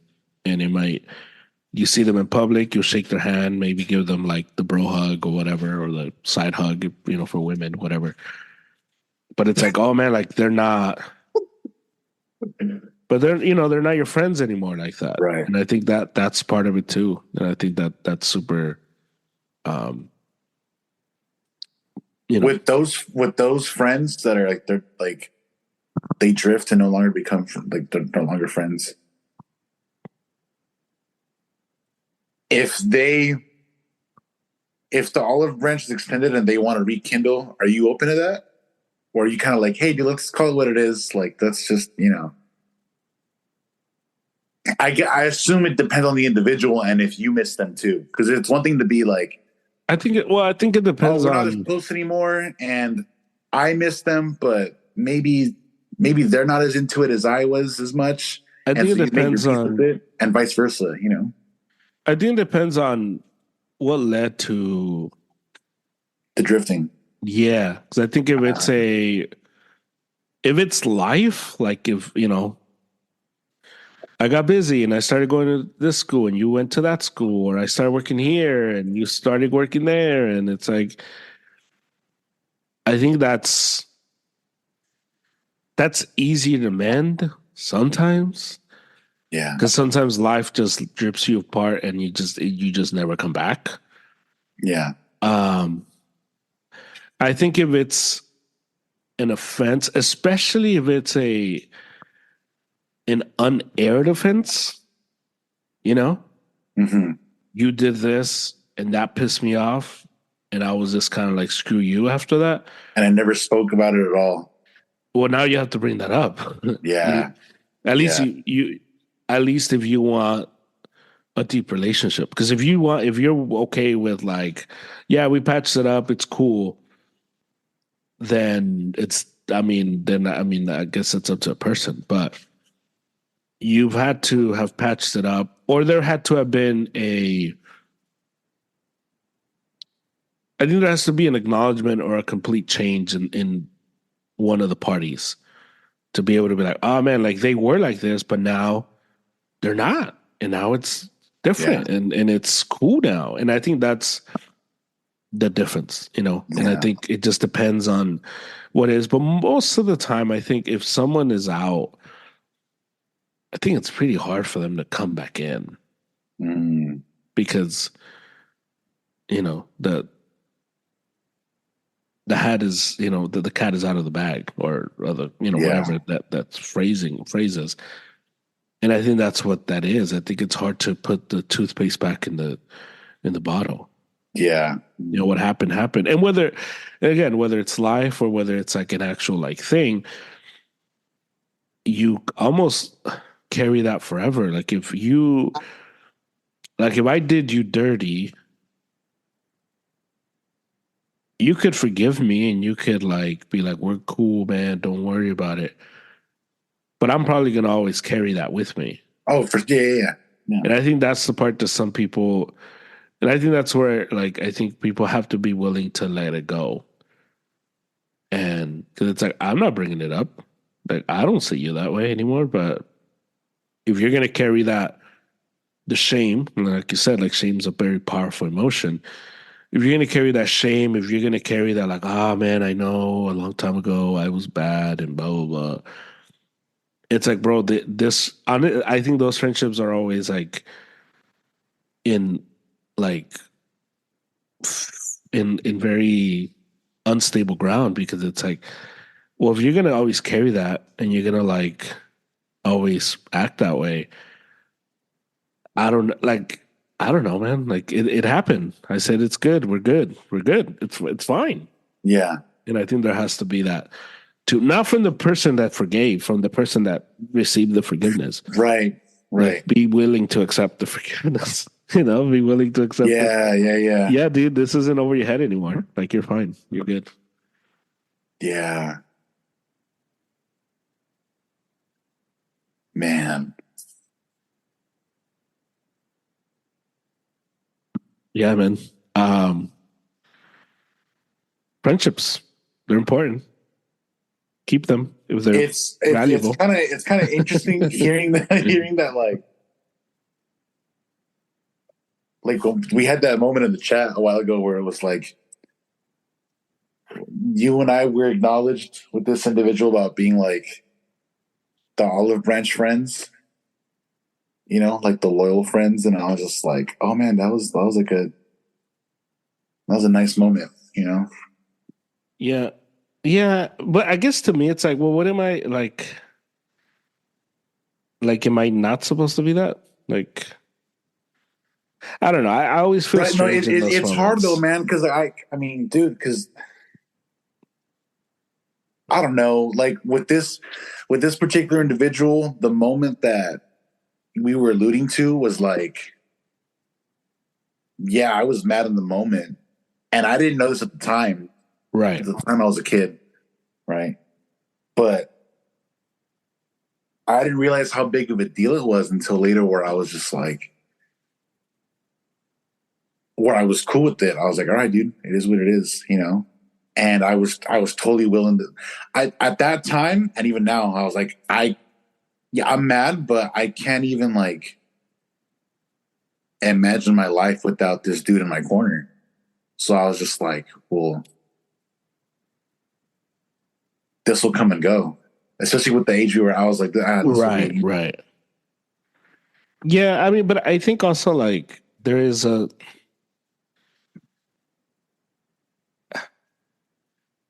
like if your friendships are tested and relationships are tested in storms. Yeah. And I think and that's what I mean by the like being willing to let it go. Because it's like, yeah, I mean, that could make me a good friend, I guess. Right. Being merciful. But it's also like, I would also be a bad friend if I was like one offense and you're done. Like that's kind of crazy. Right. And I think that's the part that like, when I think of relationships and I think, okay, we're going to be close. Like we're going to have to be willing to go through these storms together. And that means I'm going to offend you and you're going to offend me. And I think that's the part that like the component of stuff that people don't really understand. Like, dude, like we suck as people. So we're always going to like do stuff that's going to bother us. I remember I had one of the first fights with Stephanie. She was like, I think she had asked me like, oh, like, are you know, pretty much like she wanted me to say that I wasn't going to do it again. Like I wasn't going to upset her. And I'm like, I can't do that. Like I'm going to like offend you 1,000,000 times. So no, I can't tell you I'm not going to offend you again. Like, in general, right? In general, yeah. Not like, right. Yeah. Like you're going to be mad at me. I'm going to do things that get you mad because that's, I am a flawed human and you're a flawed human and you're going to mistakes. Yeah. And we're going to do things that upset us and we have to be willing to forgive each other. And if we can't let go of stuff, and if there's stuff that like, if every single thing has to become a talk or an argument, this isn't going to work out. And that's true with relationships, like romantic relationships. That's true with relationships that are like friendships. Like, if you can't let go of those stuff, then how are you going to be friends? How are you, like, if everybody has to be good, if nobody can ever, quote unquote, betray you, then how are you going to get through the storms? And obviously there's, obviously stuff that's egregious and there's like stuff that's like off limits. Right. There's like degrees. There's varying degrees. But it's like, like if you tell me something and man, it slipped out and I told somebody else and you cut me off for that. I don't know. Yeah, like that sucks, but it's like, that's kind of harsh. Like you've never slipped up. You've never like accidentally told somebody something you shouldn't have said. And you're like, damn it. Like it happens. Or you get too carried away and you go a little too far and you say a little extra comment, a person gets upset and you cut someone off for that. Like, it's like, well, that happens. Or I don't know, you're young. It's you're in love with a person. You ignore your friends. It happens. Not to everybody, but it happens. And I think that's the part that's like, if we're friends, we should be able to get through it. And that's why I get weird when it's like, when I get praised for stuff like that. 'Cause it's like, well, I don't know. Like, am I supposed to cut everybody off that's ever like did me dirty? I would have no friends. Yeah.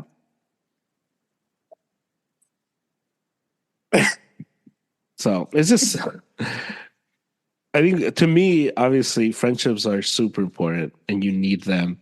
And I think people need to do a better job of fighting for them to keep them because they're super important. And I think I will always be in that camp of friendships because family is important too. And family is like super fundamental, but you need friends. You absolutely need them. Yeah.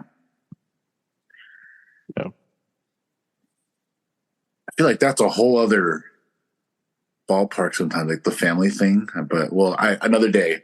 Yeah. Because that one, I've seen some things where I'm just like, oh man, like, okay, so yeah, we can hit the family on another day. Yeah.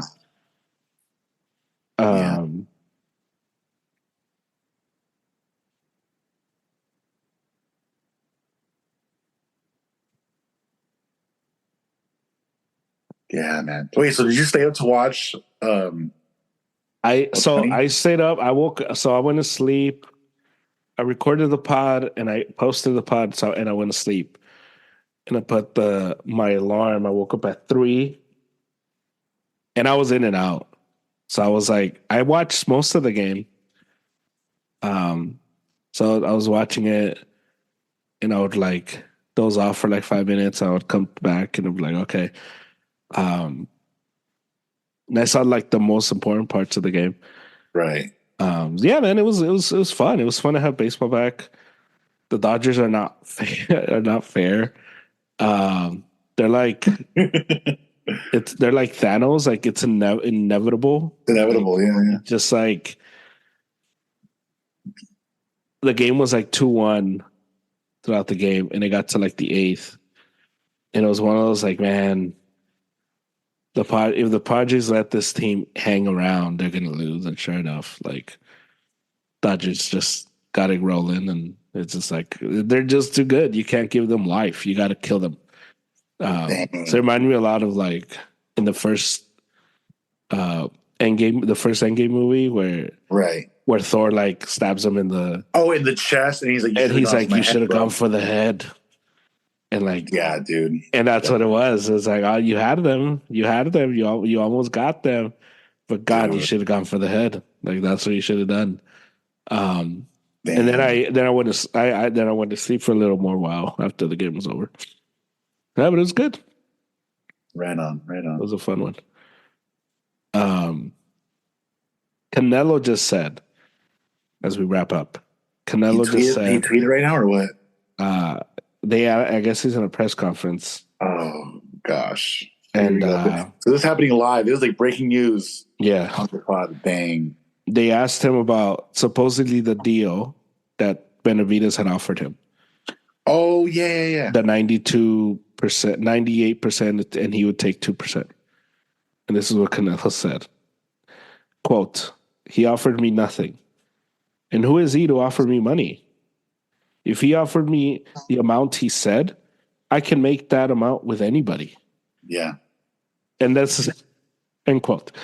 And I think that's the part we're getting to. It's a business. Right. I saw someone on Twitter like broke it down, and they were like, because there was that offer, I think it was like 50 or 55 million. Yeah. Right. And someone like did the math, and they're like, dude, that'd be like Canelo offering so-and-so $100,000. Like that's right. That's nothing. That's an insult. And then like Canelo says, who the heck is he? He's not a promoter. Who is he? Yeah. So yeah, dude. I mean, and I think that the part people need to understand is if Canelo doesn't fight Benavidez, nothing happens. Canelo's legacy isn't marked. He is still going down as one of the legends of the sport, one of the greatest boxers of all time. Benavidez needs Canelo, not the other way around. And I think people need to understand that too. Yeah. Because I saw an interview too where they were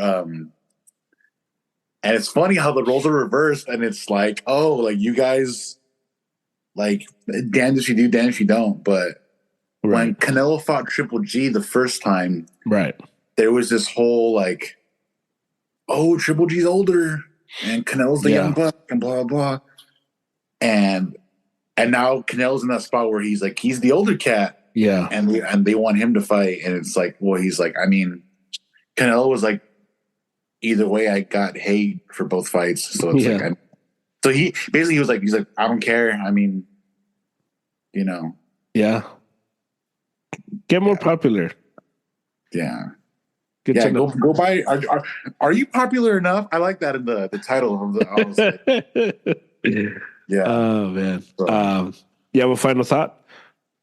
Final thought. I'm glad you brought this up. This individual known as Angel decided to compare me to Mr. Satan in Dragon Ball Z, and I can't let this go. Oh, the floor is yours. So just to give you a little brief, like, because you say you didn't need it, but I need it. This is for me. Okay. All right. Fine. Okay. Are you familiar with the premise of the show? Somewhat, like, they're fighters, right? There's I know nothing. There's the main character, right? There's Goku, Vegeta. Right. Yep. Goku and Vegeta are the few guys that are left from their race, the Saiyan race. The Saiyan race is a warrior race. They're literally bred to fight. Okay. So they have like height, speed, strength, all that stuff. Okay. And they're like humans on Earth. Are they gods or something like that? No, they're not gods. They're aliens, and they're alien. Like, their thing is fighting. That's just what they do. And they're on planet Earth. And they're on Earth, yeah. Okay, so it's like Superman-ish. Kinda, yeah. Okay, gotcha. And they were pirates. They were evil. The Saiyans were evil, but they were. Oh, I see. Okay. So Goku was sent to Earth as a baby to conquer Earth, but he ended up hitting his head. He got amnesia. He became a sweet kid, but because of his, DNA, his makeup, he still loves to fight, which is how we get the character Goku. He's a good guy, but he still loves to fight. So anyway, and the humans on Earth, they commingle with him. They train, they fight together. Mm-hmm. But at one point, because Goku is a Saiyan, like he gets a lot stronger. He's Mr. Satan is a character who he's just a regular Earthling. Yeah, he trained in like wrestling, martial arts. Yeah.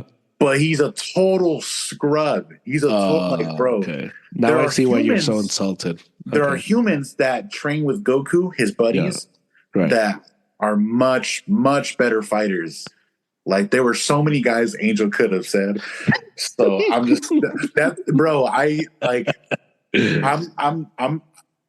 I'm hitting him with that Doc Rivers gif of him like staring like in awe, where you're just kind of like, yeah.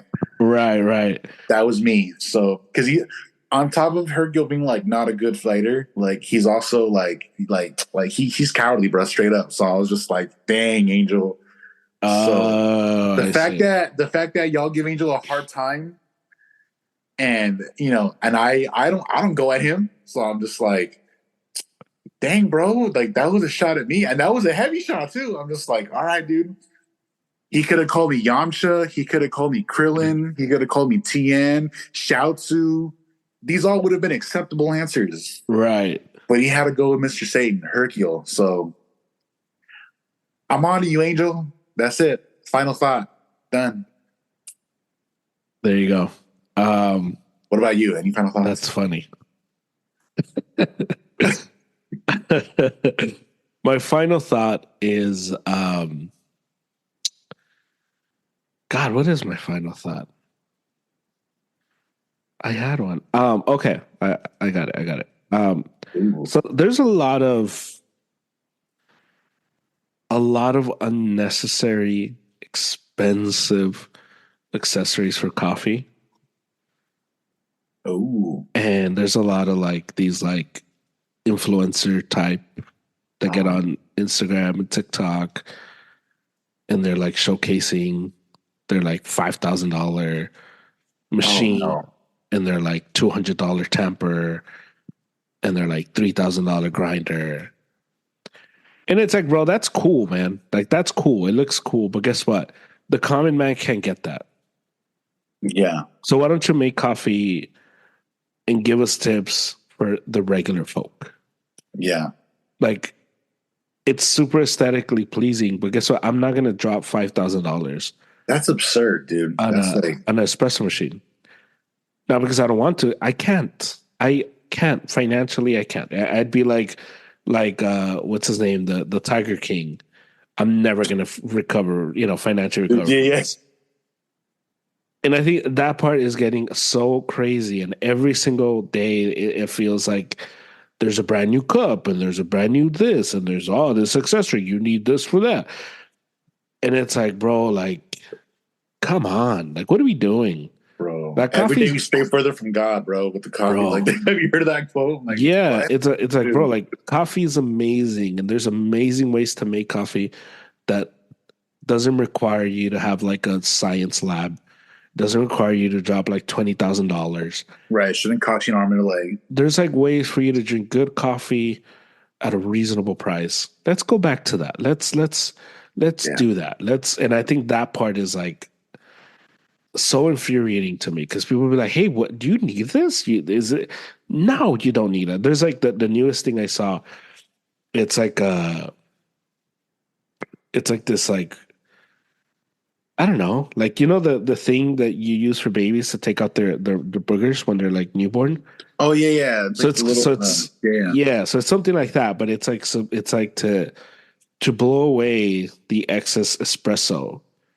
And you use that, and it's better in your hands, because then you don't ruin with the air. You don't ruin the espresso and the way it's like, bro, that, like, what about blowing on it? Have you thought about blowing on it? Like, that's, yeah. And that stupid thing, it's like $60. It's like, are you serious? Like, dude, that's crazy. There's like another thing where you like spray water on espresso on the coffee bean, so that like when it grinds better. And that's true. Right. But people are selling like these bottles, and they look, so again, all of this is aesthetically pleasing. Dude, people are buying these bottles, and it's like $40 bottle. It's like, bro, you can get like 5 of those on Amazon for like $10. Yeah. So it's like these things that like in the coffee culture, it's like, bro, like this doesn't have to cost an arm and a leg. There's another thing called the WTD thing, and it's like it kind of has like little prongs, and you use that to like mix the coffee, and that's useful. But they're selling them, like, I saw one the other day, like it was like $250, and you're like, are you serious? Like, what? Gosh, like, who do you think like is buying this stuff anyway? Now, don't get me wrong. If I was a millionaire, if I was Elon Musk, yeah, I'd have that, and that would make sense for someone like that. If Elon Musk shows me his coffee thing, and it's like super like crazy, it'd be like, bro, that makes sense. That makes sense. Yeah. But if you're one of these people that run these coffee accounts, and you're selling to the common man, because it's like, oh, coffee you can make from home. Like, no, I can't. I don't have that machine at home. How am I going to make that at home? Like Starbucks at your house. This is how you would make X Starbucks drink. And it's like, bro, like that is insane. Yeah. So that's my it really makes me appreciate. There's a guy whose cooking channel I watch on YouTube. Yeah. Pretty regularly. Like whenever he drops a video, I'm like, mind you, I might not ever cook some of this stuff, but I just like having it in the bank, and I'm like, oh, that looks fun. Cool. Someday, right? Right. But I think his name is Brian Lagerstrom. Anyway, shout out to him. But whenever he makes a video, he always presents options that are more affordable, whether it be for the ingredients you're working with or the tools he's using. So he might be like, oh, I'm going to use this food processor. If you don't have this, you can do this instead, blah, blah, blah. Yeah. I'm using this method. I'm doing the oven and this. If you don't have this, this works as well. There's always options. And I'm just like, dude, that's great, because not everyone has like, that fancy set of like pots and pans, or like an oven that does this and does that and blah blah blah, or even like with like sometimes with like say you're making pizza and you're working on dough, you got to let it rest for a certain amount of time. Right. He also presents an option where he's like, yo, if you have the time, you want maximum flavor, all that stuff, sure, wait this amount of time. If you're in a pinch, you can wait for 4 hours and let the dough rise. And then, so there's something for everybody. And so of course. We got to get back to that, bro. That ball on a budget. You know what I mean? And I think, and I think what's crazy too is they act like they bought it, where most of them, it's like the company gave it to you for you to review it. So even you couldn't buy it. And I think that's the part that's annoying. Yeah. And I think that's the part that like infuriates. Yeah. So it happens with podcasts too, where you get like these people who buy the craziest equipment. And it's like, well, can you chill? Can you like get there? Like, dude. I get it. We could all get the Joe Rogan Spotify money. Yeah, that'd be great. But just wait for that. Like I was watching the Joe Rogan podcast, and he was saying how he started and it was just like a webcam and like cheap mics, and they just started talking. Yeah. And he just had his friends. And if you go back to listen to the first ones, they sound like super crappy. Yeah. And it's like you work your way up, man. That's what happens. And even then, here's the thing too. Like and I know this firsthand with music gear. It's like the way you're mentioning the coffee thing, where dude, that convention that I went to, the NAMM show, dude, I've seen gear that costs like a guitar, a regular a guitar, right? $10,000, $15,000, and I'm like. And I always have this discussion whenever I meet like musicians or artists and stuff, and just I always tell them, or like most of the time they're in agreement because they know firsthand too. They're like, "Yo, like all the fancy like aesthetically pleasing stuff. It's like you don't like you can get a piece of gear that does the job just right. Not saying it's going to be cheap, but like say for example like a new bass, right? You could spend $1,000 on a bass, right? And if it's the right one, like it'll get the job done. You can take it places and play with it. Yeah, you could even find one that costs $500. There's always so it's like as long as like, dude, whenever I'm like deciding between gear, there have been times where I'm like online, and I'm like, I have two to choose from, and one costs a lot more or a few bucks more, and I'm like, is it really going to make that much of a difference if I spend the extra $200 to get this other one instead of the one that will work? So like with mics for podcasts, I'm like, dude, you can get like beautiful mics that are reasonably priced. Right. And so that's why when people are like, oh, I got this and I got that, and this costs, $3,000. I'm like, okay, cool. Like, so enjoy that. But yeah, that's crazy. Yeah, dude. Cool. All right. So that's it. That's the pod. Yeah. We'll talk again next week. Well, no, I'll talk Friday. I'll talk to you Friday. Although that pod will probably drop the week after. It just depends on Harry. If I'm able to record with Harry on Sunday, for sure, then we have an extra pod, a food pod coming up. So we have a food pod coming up. With Adrian. That's either going to be the Sunday pod, or that's going to be sometime next week. That becomes kind of like the lost files. Like I have that pod. I was telling Stephanie, I'm like, oh, that's going to give me kind of like a pod for us to have like kind of some wiggle room. You got it in the chamber. Because Tuesdays, especially with the NBA playoffs coming up, I want to reserve Tuesday nights for NBA, and then Thursdays is our pod, the one we do, right? And then Sundays typically would be the baseball one. If Harry, if I can record with Harry, but at least we have that one in the chamber. But yeah, I will see you Friday, but to everybody else, I will see you next week. So yeah, I'll talk to you then. Right on.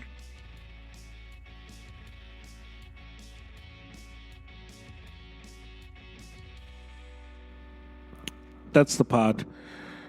We are brought to you by, as always, Triumph Protective Coatings.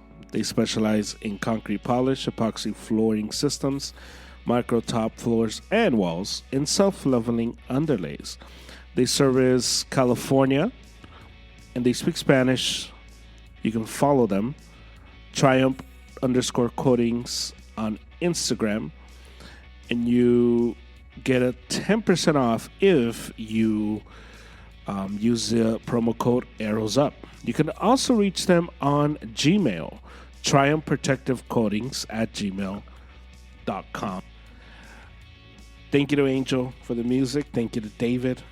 Thank you to you for listening. You can follow us on Instagram, ArrowsUp, and you can listen to our pod anywhere you get your pod. So please rate, review, and subscribe. I will have another pod on Sunday. I have reached out to Harry. He said he's good to go for Sunday. So we'll have an MLB season preview. We'll do predictions, hot takes. I think Harry's probably going to downplay this whole gambling thing. But Harry, he can be a little wild card. So you never know. I do want to hear what he's got to say about the Dodgers, but he'll be like, "Oh, just talk to me on Memorial Day." So we'll do that, and then that'll be it for the week. So a lot of good NBA stuff coming. I don't watch college basketball, so if you are looking for like college basketball stuff, I'm not the guy for that. I'm not gonna give you takes on something I don't watch, but that's in full swing. And good luck if you have a bracket. And the story that will keep on lingering, and I'll keep mentioning, will be the Otani one. And if anything happens, which I don't think anything will break in the next few days, we'll do like an emergency pod. And as always, Arrows Up on Instagram. Check us out there because I've been doing more and more of the shorts. So check us out there. So thank you for listening. I will talk to you on Sunday. Let's go Lakers.